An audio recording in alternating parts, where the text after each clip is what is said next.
grabe na talaga itong si Mister. Oh, maaga pang nakauwi. Ayan, yung mga nagapare-repair dyan. Tingnan nyo itong Mister ko, maaga pang nakauwi.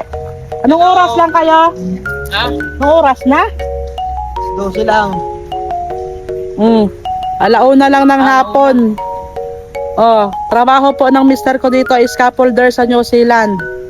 Walang masyadong trabaho? Ha? Matumal ang tabas. Sa mga nagsasabi ng mga repair dyan, anong masasabi mo? Wala muna ngayon, talagang mahina.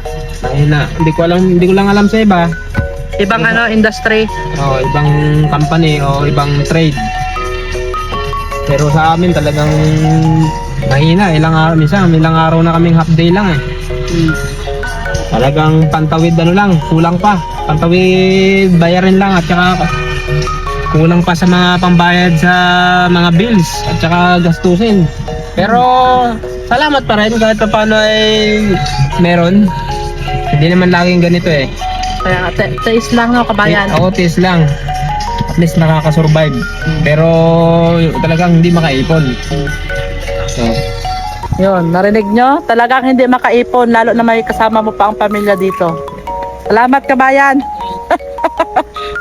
Oh, yan po ang realidad ng buhay dito sa New Zealand. Hindi laging Pasko.